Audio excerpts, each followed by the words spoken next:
The voice no one hearted, lights were too bright, the laughter too loud, the crowd too polished. Ana de Armas sat at the far end of the table, pretending to stir her iced tea, though the glass had been empty for 15 minutes. Around her, people from the studio joked, clinked glasses, talked over one another. She smiled when they laughed, nodded when they looked her way, but inside, she was somewhere else, somewhere quiet. Somewhere cold. The wrap party for their latest film had taken over the rooftop of a luxurious Los Angeles hotel. String lights floated above, and jazz music played in the background. Waiters passed trays of sparkling drinks. But Ana felt like a guest at a party she wasn't invited to. She wore a simple black dress, soft curls tucked behind her ears. She looked like she belonged, but she didn't feel it. She had felt like this since the beginning of the shoot. No one said it out loud, but she knew what they thought. She wasn't trained enough. She wasn't funny enough. She wasn't American enough. They smiled at her, but never truly saw her. Across the room, Keanu Reeves stood quietly by the balcony, holding a glass of water, listening as a producer pitched a new idea. He wasn't speaking much, he rarely did, but people leaned in when he did. His eyes scanned the crowd just once. They stopped when they saw her. Ana, alone. He excused himself gently and began walking. Not rushed, not dramatic. Just calm, certain steps. Ana noticed him approaching, and her breath caught. She quickly looked down, hoping he might turn away, might sit with someone else, but he didn't. He reached her table, pulled out the chair beside her, and sat. He didn't speak, not right away. For a moment, the noise around them faded. "You all right?" he asked gently. She looked at him, her lips pressed together. Then softly, so softly that only he could hear it, she whispered, "I don't belong here." Keanu blinked slowly. His hands rested gently on the table. Then he said something no one expected. He turned toward her, and in that same calm, quiet voice he replied, "Then it's the room that's wrong, not you." The moment cracked the noise in her head like thunder in a still forest. Ana looked at him, stunned. Not because he said something clever, but because he said something true, and he meant it. Keanu didn't look away. He wasn't trying to comfort her like a director giving a note or a coster giving empty praise. He was just present. "Real? You ever feel like you're speaking but no one's listening?" Ana asked. "Still quiet?" Keanu nodded. "Yes, a lot of times." "What do you do?" "I stop speaking," he said, "and I wait. Eventually, someone always asks what I was going to say." She laughed softly, the first real laugh of the night. But then the music changed. A few heads turned their way. Someone called his name, Keanu. Ignored it. "I've been in this business a long time," he said, voice low.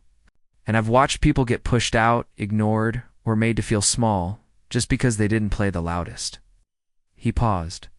"But every time someone quiet leaves the room, the whole room becomes a little more hollow, a little more fake." Listened, like she hadn't listened to anyone in months. She didn't know what to say. So she just said, "Thank you." Keanu nodded. "When you're ready," he said, "let's show them what it looks like when someone kind walks in and doesn't. Back down." She looked at him with wide, glassy eyes, and for the first time that evening, Ana felt like she wasn't floating above her own life. She felt her feet on the ground. She felt seen. Later that night, someone came up to Keanu at the bar. It was one of the producers, older, confident, holding a cigar like a symbol of control. "Why were you talking to her so long?" he asked. "She seems sweet, but, quiet." Keanu set down his glass slowly. "She's the kind of quiet that echoes," he said. "You just haven't been still enough to hear it." And with that, he walked away. But the story didn't end there. Because the next day on set, everything changed. Keanu did something no one expected. And Ana did something even bigger. This was just the beginning. The quiet echo grossed the next morning. Ana stood outside the studio gate long before call time. She held her coffee close, its warmth grounding her. The sky was still soft gray, not yet burned open by the California sun. For the first time in weeks, she wasn't dreading the day. She kept thinking about what Keanu had said the night before. "Then it's the room. It's wrong, not you. Those words had stayed with her, not like advice, but like something she had known deep down all along, but had never dared to believe. She wasn't sure what would happen next. Would people start talking? Had anyone overheard them? Would the producers pull her aside and tell her to stay in line? A black motorcycle rolled into the parking lot. It was Keanu. He parked, pulled off his helmet, and gave her a small nod. A wave. Not a big greeting, just the quiet recognition of two people who understood each other without speaking too much. "You're early," he said as he walked up. "I couldn't sleep," she replied. "Same." Stood in silence for a moment. Then Keanu gestured toward the building. "Want to walk in together?" Yana hesitated. Part of her wanted to say no, to keep things quiet, to not make it seem like she was seeking protection. But then, another part of her, a small voice deep inside, whispered, "Walk. You deserve to be seen." So she nodded, and they walked side by side. Inside, something was different. Some crew members turned and glanced at them. Some smiled politely. Others whispered. A few looked annoyed, but no one said anything out loud. Not yet, on set. The director was pacing, checking lights, mumbling about timing and delays. He looked up and froze when he saw them entering together. "Keanu, good. Yeah. Wardrobe's looking." "For you," he said quickly, then turned to his assistant. "Let's move." Anna stepped aside to head to wardrobe, but Keanu gently touched her shoulder before she walked off. "Don't shrink," he said. "Not today." She nodded again. Her throat tightened, but she swallowed the nerves. When she entered the wardrobe room, there was silence. Two makeup artists paused mid-conversation. A stylist stood holding a dress. Frozen. Anna greeted them with a soft hello. They smiled, but their words came slower than usual. She knew what they were thinking. Why is Keanu walking in with her? Did she say to him? Does he see something in her we don't? But she didn't let it sink her, not this time. She got ready, quietly, but with a stronger spine. On set, the scene for the day was intense. It was a turning point in the film, a powerful emotional moment between her character and Keanu's. The camera rolled. The lights dimmed. And Anna stepped into the frame. She had done this scene many times in rehearsal, always following direction, always playing it safe.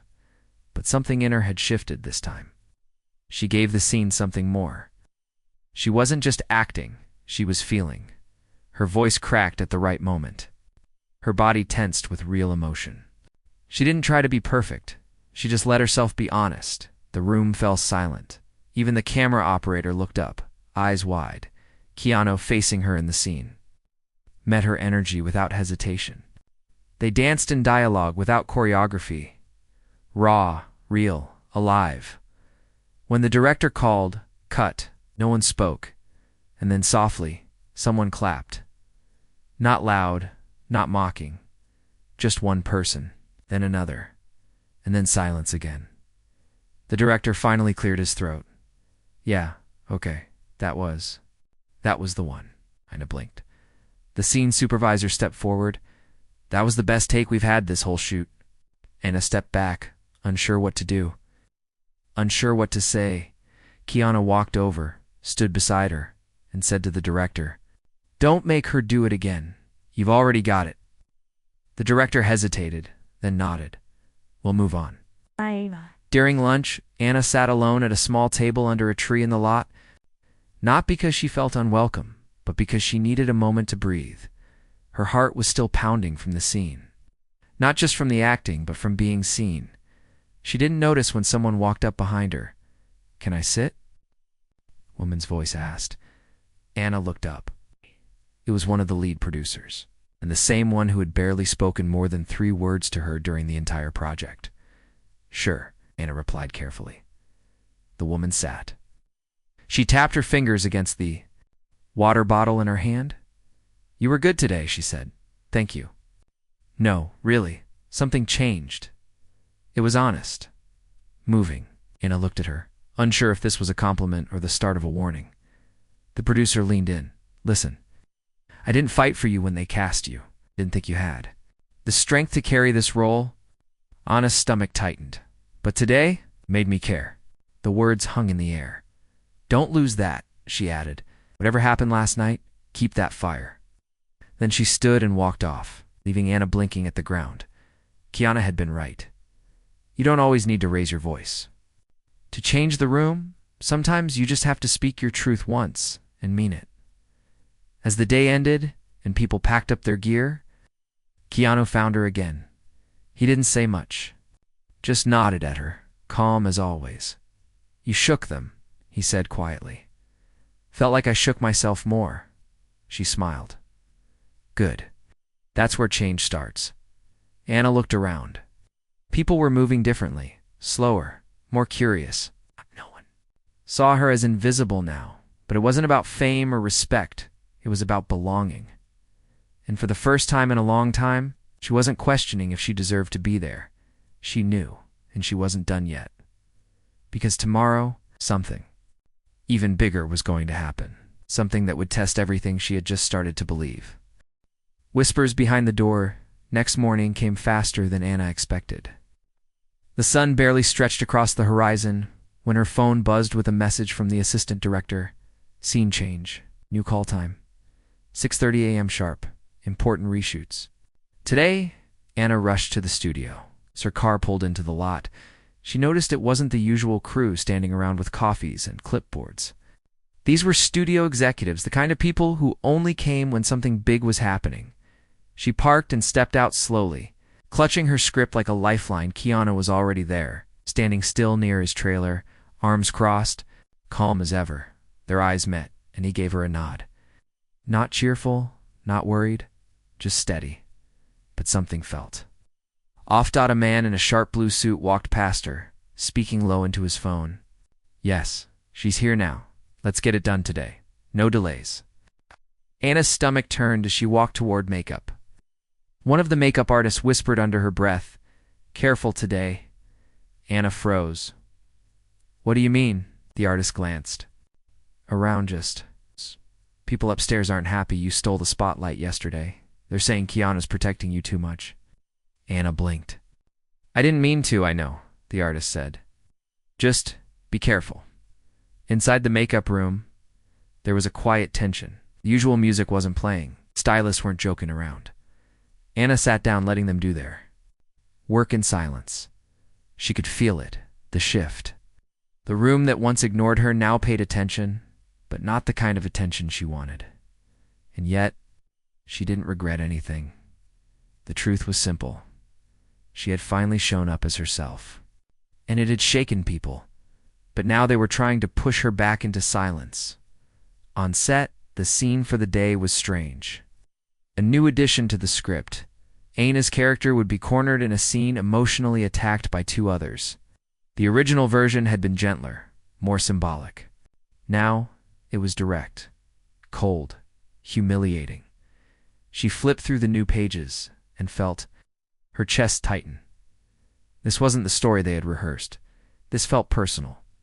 Keanu walked up behind her, saw the new rewrite. He asked quietly. She nodded. "They didn't run it by you?" "No." He looked around. "I'm going to speak to the director," but she reached out and stopped him. "Wait." He looked at her, surprised. "If I back down now, they'll win," she whispered. Keanu paused, then gave her a soft nod. "Then I'll be there, just outside frame. You won't be alone." The cameras rolled. The scene began. Anna stood in the middle of the room, surrounded by two actors playing bitter, manipulative characters. The words they threw at her weren't just part of the script. They felt targeted. "You don't belong. Here, you think just because he likes you, you matter? You're weak? A filler, a shadow?" The line stung. And even though she knew it was fiction, the way they said them with that hard edge, those pointed glances, it felt like truth wrapped in acting. But she didn't look away. She took the lines. She held her ground. And when it was her turn to speak, she didn't just deliver a line. She delivered a message. You don't get to decide who belongs. You don't get to dim a light you didn't build. If you think silence means weakness, then maybe you've never known real strength. Her voice didn't shake. Her hands didn't tremble. And when the director said cut, the silence in the room was different than before. This wasn't confusion. This wasn't surprise. This was respect. As she walked off set, Keanu met her halfway. He didn't say anything. He just placed his hand over his chest and nodded. Anna exhaled, feeling the weight lift slightly.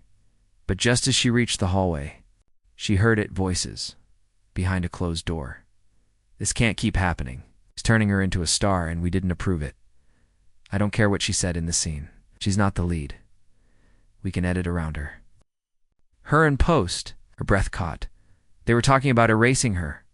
Not from the building, not from the cast list, from the story, from the very thing she had given her heart to. Her hands clenched. Tears burned behind her eyes, not from sadness, but from fury. For a second, she wanted to run, hide, let it all go. But then she remembered what Keanu had said. Don't shrink, not today. She stepped away from the door, turned the corner, and walked outside. The sky had cleared. The sun was brighter now, but she felt cold. Keanu was there again. Sitting quietly on a bench, she walked up to him. They're going to cut me out, she said. He looked up, eyes calm but firm. No, they're going to try. Anna sat beside him. What if they succeed? Keanu leaned back. Then you make your own story, and this time you're not just in it. You own it. She looked at him. Why do you believe in me so much? He looked at her without blinking. Because I've seen what this industry does to kind people. And I've also seen what kind people can do when they stop apologizing for being here. His words stayed with her for the rest of the day. Because that night, after the reshoots, Anna made a decision. A brave one.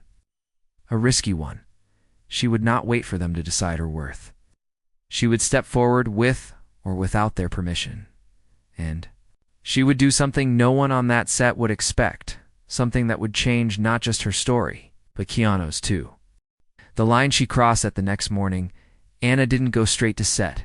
Instead, she walked through the back hallway, past the wardrobe rooms, and knocked gently on the glass office door of the post-production editor. The woman inside, Lucy, looked up from her screens with surprise. Anna, something wrong? She asked. Pausing her timeline, Anna stepped in and closed the door behind her. I heard they're going to cut my scenes, she said softly, but without fear. Lucy leaned back, uncomfortable. I don't know what you've heard, but that's not my decision. I know, Anna said. I'm not here to blame you. I just need to understand. Is it happening? Lucy hesitated, then looked away. They sent down a memo, she admitted. They said to trim your close-ups, pull focus away from you in the final acts. Said it was to tighten the pacing. Anna's heart didn't drop this time, because she already knew. She had expected it. I see, she said.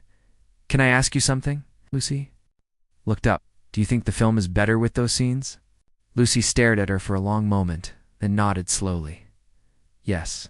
So honestly, your last scene with Keanu gave the film its only real heartbeat. Anna breathed in deeply, then said something unexpected. Can I borrow that scene, the raw cut? Lucy blinked. Wait, why? I want to show people the story we actually made before they change it. Lucy hesitated. If the studio finds out, I'm not leaking anything. I just want to post a short clip. Honest moment. Not a spoiler. Not the whole film. It's just something real. Lucy studied her, then sighed. You didn't hear this from me, she said, inserting a small flash drive into her desktop that night. Anna sat in her tiny apartment, staring at the clip. It was just 1.5 minutes long. No music. Number. Filters. It's just raw emotion between her and Keanu, locked in a powerful exchange of words. Silence. Truth. She hesitated before uploading, but then she remembered the voice inside her. The one that said she wasn't meant to stay silent anymore. She clicked post. Within 2 hours, it had over 100,000 views. Within 6 hours, it hit 1 million. People weren't just watching, they were reacting. This made me cry, and I don't even know the context. Why is this not in the trailer? This is art. Who is she? Why haven't I seen her before? Keanu is great as always, but her pain did hit me hard. The internet lit up. Even journalists started picking it up. A mysterious scene from an upcoming film just went viral. It's not the version the studio planned. The next morning, the studio boardroom was on fire. Producers shouting.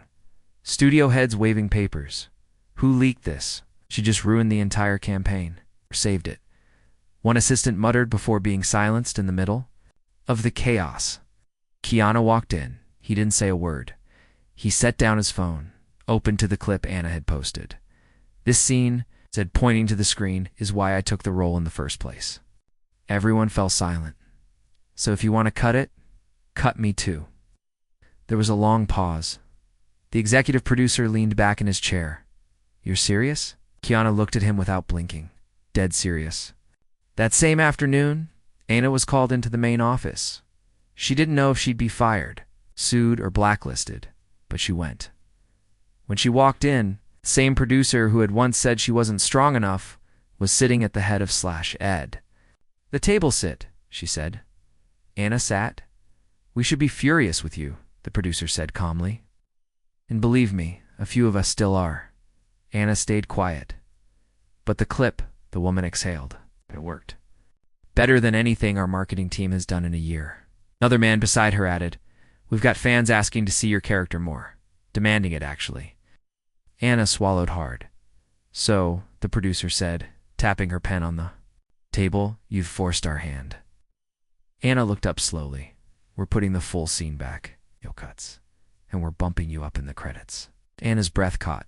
Thank you, she said. Don't thank us, the producer said. Almost with a smirk. Thank Keanu. When Anna left the office, she didn't run. She didn't cry. She just walked out slowly. Her shoulders finally relaxed. Keanu was waiting for her by the loading. Doc, she didn't speak. She just walked over and hugged him. Tight. He didn't say anything either. Some truths don't need words. The next day, a new trailer was released. It opened with a shot of Anna, that same raw scene from the clip, and ended with her voice whispering, I don't belong here. But maybe I was never meant to blend in. The internet exploded again. The industry took notice, not just of the scene, but of her. Anna knew this didn't mean the war was over, just that one battle had been won, but something had changed in her. In the room, and in the way people looked at her now, not as someone who had to prove she belonged, but as someone who already did. And yet, she wasn't done, because something even deeper was still waiting, something she hadn't told anyone, not even Keanu. And when that truth came out, everything would shift again. The story she never told new trailer was everywhere. Billboards, buses, streaming ads. Ina's face, the same one that had been pushed to the background weeks ago, now led the campaign. Maybe I was never meant to blend in. People were listening. They weren't just curious. They were moved. And yet, in the middle of all the noise and attention, Anna felt something tugging inside her, a quiet ache. Because even though the world had finally seen her, she hadn't shown them everything. Not yet. After a long day of filming, she sat alone in the small dressing room trailer assigned to her. Not the luxury ones the bigger stars had, just a small box with a mirror, couch, and a lamp that flickered when the air conditioner kicked on. A knock came at the door. She opened it. Keanu stood there with a paper bag in one hand. You forgot. To eat again, he said, stepping in and handing her a warm sandwich. Anna smiled. You keep track of that? I keep track of people I care about, he replied gently. They sat in silence for a while, eating, not needing to fill the air with words. But then Anna spoke. Can I tell you something I've never said out loud? She asked. Keanu turned to her, listening fully, the way he always did. A few years ago, she began, her voice low and slow. I nearly left all of this. Acting, Hollywood, everything. Keanu didn't interrupt. I had done a few roles. Nothing big, but enough to get some attention. I thought that meant I was doing something right. But the more people noticed me, the more invisible I started to feel. She looked at her hands. They liked my face, my accent, the way I looked. On posters, but they never listened when I spoke in meetings. They never asked what stories mattered to me. They just smiled and said, "You're perfect," and then rewrote the role without telling me. She took a breath. There was this one audition, a part I really wanted. It was based on a real woman, a survivor. Strong, layered, honest. I prepared for weeks. But when I walked into the room, one of the producers looked at me and said, "Oh, you're not what we imagined. She's supposed to be American." Keanu's face stayed still, but his jaw tightened. I told them, "I am American. I live here, I work here, I love it here." And they just laughed and said, "You know what we mean?" She shook her head. That night I packed a bag, booked a flight home. I told myself maybe this place wasn't meant for me, but something happened at the airport. Keanu leaned in slightly. A little girl came up to me. She had braces, messy hair, and big eyes. She said she saw me in a film and wanted to be an actress because of me. She said I reminded her of her mom, not a celebrity, just someone strong. Anna's voice broke a little. I canceled the flight. Stayed. But I never told anyone about that moment. Not until now. Keanu was quiet for a moment. Then he said, "So, it wasn't the industry that kept you here. It was her." Anna nodded. One voice. That's all it took. Keanu set down his food, looked at her with a softness that felt like safety. That one voice saved you. Now yours is going to save others. Anna looked at him, unsure. "You really think so?" "I don't think," he said calmly. "I know." The next morning, Anna made another bold move. This time, she asked the director if she could add a line to the final scene. Just one line. He hesitated.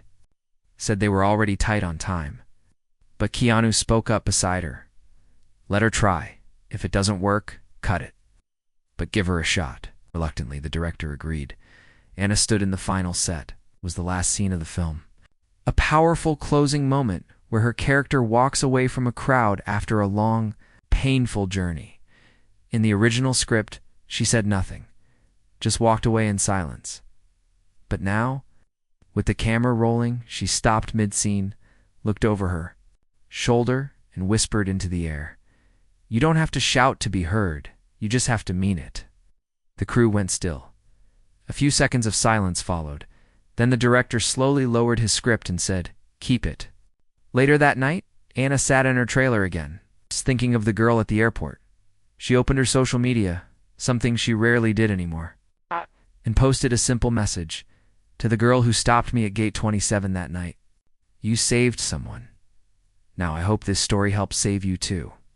Within minutes, people started commenting, sharing their own stories of being told they didn't belong.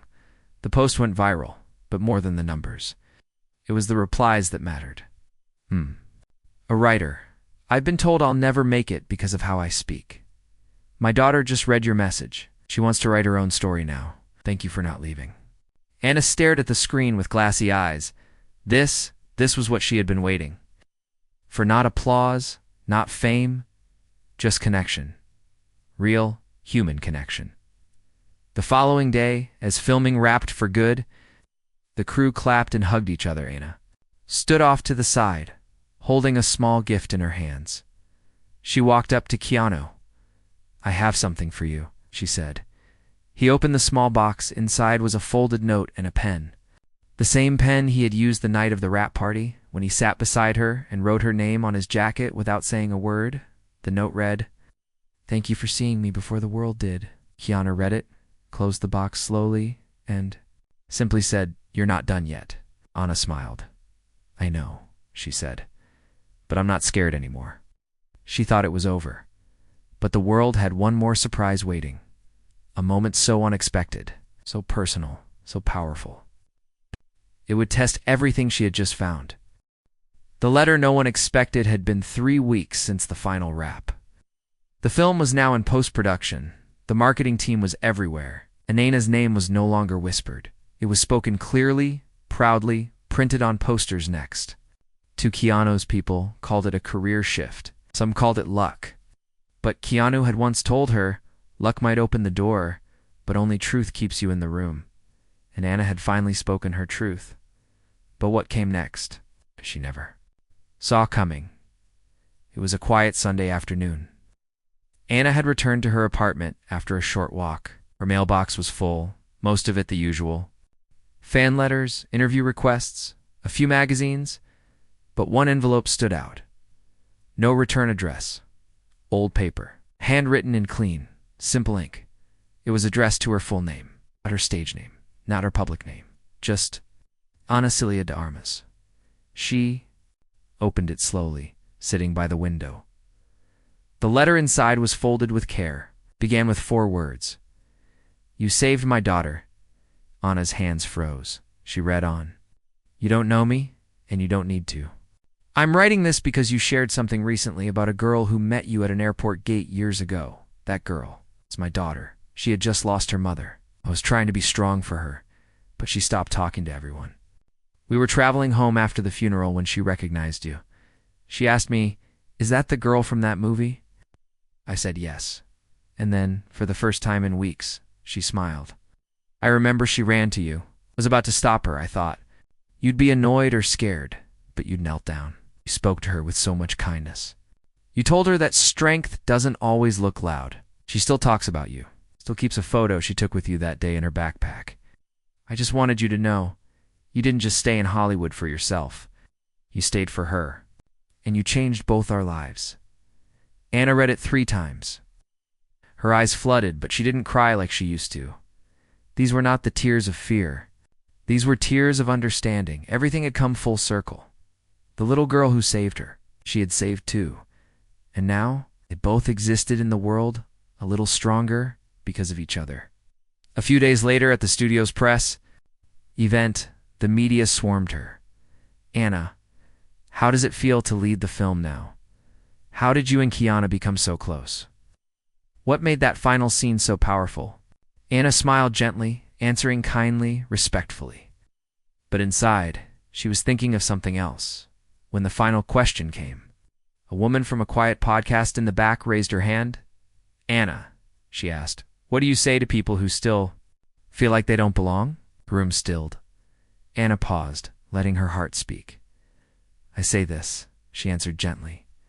Don't wait for someone else to tell you you belong. You're not here to blend in. You're here to leave light. Where others feel darkness? She looked out across the crowd, but her eyes stopped when she saw her, a little girl in the back, holding her father's hand, wearing a worn backpack. The same eyes. The same smile. Anna didn't say anything. She just nodded softly, and the girl nodded back. The film released 2 months later. Critics praised it. Audiences cried during her scenes. But the best part didn't come from headlines. It came from a quiet movement online. #IBelong started trending. Not because of a marketing stunt, but because people, young, old, broken, healing, had watched. Someone like Anna stand up, not apologize for existing. Teachers used her scene in classrooms. Mothers showed it to their daughters. Strangers sent her messages saying, you gave me permission to be quiet and still matter. One evening, after all the noise had calmed, Keanu and Anna sat outside a small diner. No paparazzi. No fans. Just 2 souls who had walked a long road and made it through Dodana stirred her coffee slowly. I used to be afraid of being invisible, she said. Keanu looked at her with that same calm expression. And now, Anna smiled. Now, I know. Sometimes, invisible people carry the loudest truths. Keanu raised his coffee cup toward her, to the ones who were never meant to blend in. They clinked cups. Quietly, Anna went on to act in more films, write her own, even direct one. But no matter how far she went, she never forgot that moment on the rooftop, the night she told Keanu, I don't belong here, because that night changed everything. And because the room never silenced again after he answered. Her, then it's the room that's wrong, not you. And sometimes, when she's sitting alone, far from the lights and the noise, she still whispers those words to herself, not out of doubt, but as a reminder, because now she belongs. Everywhere, and she makes space for others who are still whispering in the dark, waiting for someone to answer back.